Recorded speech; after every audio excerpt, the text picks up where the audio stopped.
Nous allons présenter dans cette vidéo les critères de divisibilité qui vont vous être très utiles par exemple pour les simplifications de fractions tout simplement, ou bien pour certaines questions du tâche-mage, notamment en calcul ou conditions minimales.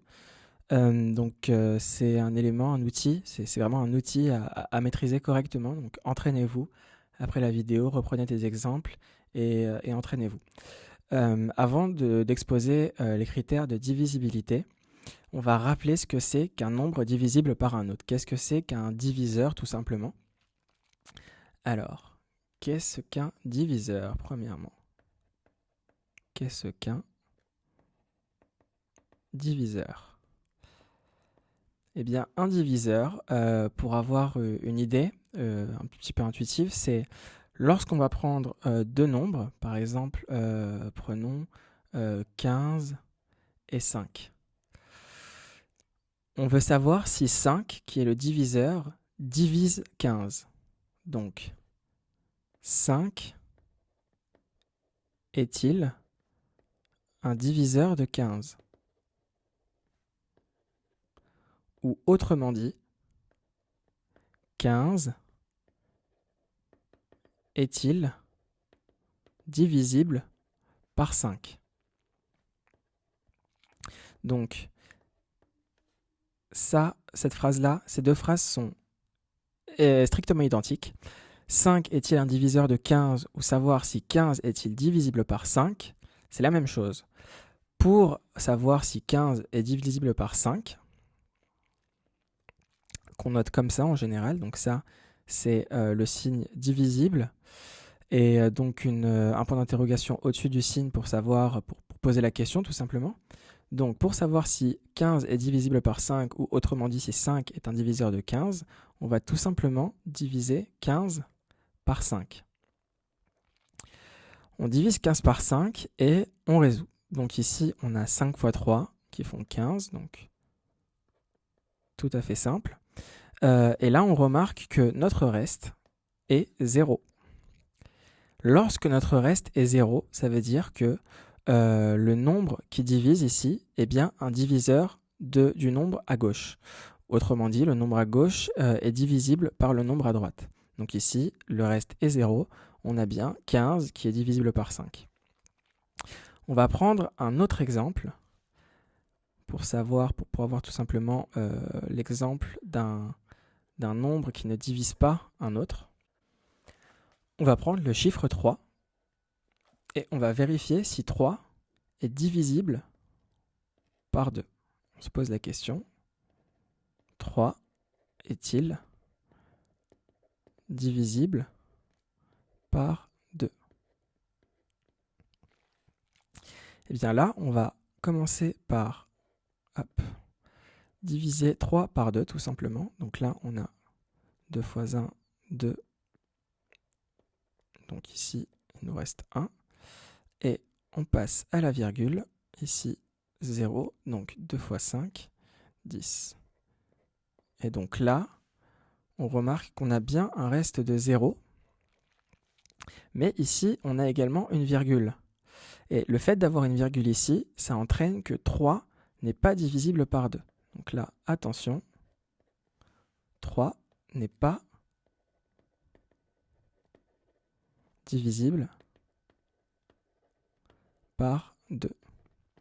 Donc clairement, quand vous faites votre division pour savoir si c'est divisible, vous faites 3, 2 ici, et là 2 fois 1, 2, et donc moins 2, il reste 1, et là en fait, il faut s'arrêter ici. Il ne faut pas aller plus loin. Parce que si on va plus loin, automatiquement, on a virgule quelque chose. Donc il faut toujours s'arrêter avant la virgule au niveau du quotient et vérifier si votre reste est nul. Ici, 1 différent de 0, donc 3 non divisible par 2. Voilà pour la signification d'un nombre divisible par un autre. Donc vous voyez qu'il suffit de faire une division simple. Pour ceux qui ont oublié comment faire ce type de division, je vous invite à revoir vos cours de maths. C'est vraiment juste une habitude à reprendre et ça se retrouve très vite. Donc, maintenant qu'on a vu ce que c'était qu'un nombre divisible par un autre, on va exposer les critères de divisibilité. Donc, quels sont les critères de divisibilité? Divisibilité, entre parenthèses, remarquable. C'est, on va dire, ceux qui se retrouvent facilement pour les nombres donc de 2 à 11. Donc on va savoir, donc on considère que les nombres de 2 à 11 sont des diviseurs. Donc on cherche à diviser n par des nombres de 2 à 11. Et on va donner quelques règles qui nous permettent de savoir si ce nombre n est bien divisible par les nombres de 2 à 11. On va commencer tout de suite par la divisibilité par 2. Donc, divisibilité par 2. Quand est-ce qu'un nombre est divisible par 2? Eh bien, un nombre est divisible par 2 lorsqu'il se finit par 0, 2, 4, 6 ou 8. Exemple, 12 se termine par 2, donc 12 est bien divisible par 2. Ici, 15 est-il divisible par 2? Eh bien non, puisque 15 se termine par 5, donc 15 n'est pas divisible par 2. Voilà pour ce qui est de la divisibilité par 2. Maintenant, on passe à la divisibilité par 3. Quand est-ce qu'un nombre n quelconque, donc on peut prendre n'importe quel nombre, hein, quand est-ce qu'un nombre est divisible par 3? Eh bien, un nombre est divisible par 3 lorsque la somme de ces chiffres, donc des chiffres qui composent ce nombre, est divisible par 3. On prend un exemple. 57, est-ce qu'il est divisible par 3? Eh bien, on a 5 plus 7, donc la somme de ces chiffres qu'ils composent, 5 et 7, qui vaut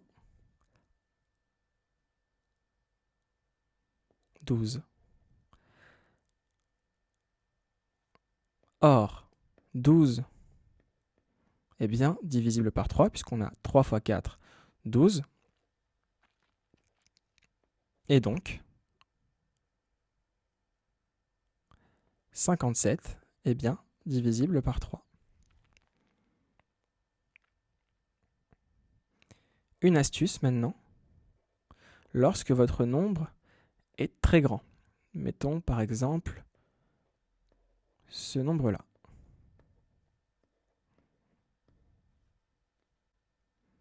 Qui est donc 5 932 684.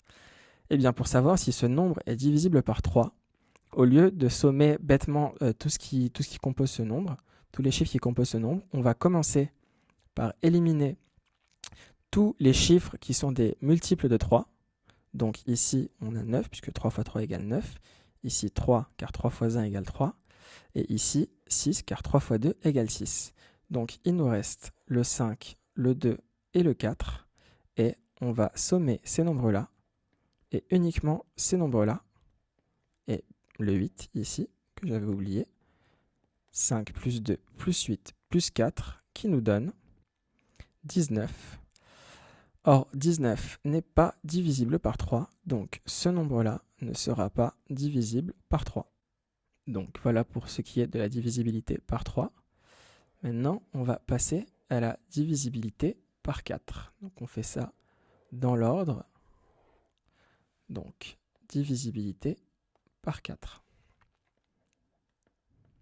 Pour ce qui est de la divisibilité par 4, comment faire pour savoir si un nombre est divisible par 4? Eh bien, on vérifie si le nombre composé des deux derniers chiffres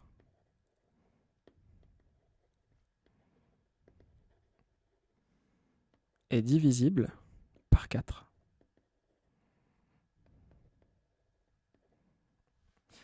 Exemple, 628. On prend le nombre composé des deux derniers chiffres, à savoir 28, Et on se demande, est-ce que 28 est divisible par 4?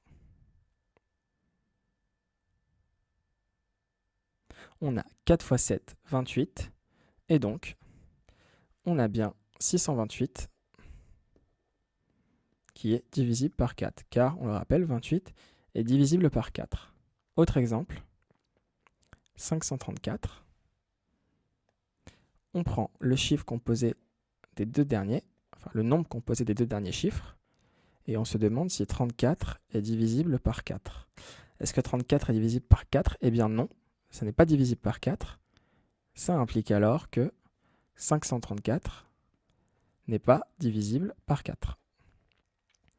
Donc une règle générale, lorsqu'on a un nombre de type ABC, on prend les deux derniers chiffres, on vérifie si BC est divisible par 4.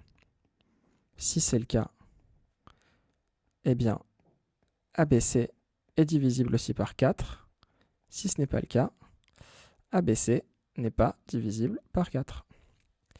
Voilà pour ce qui est de la divisibilité par 4.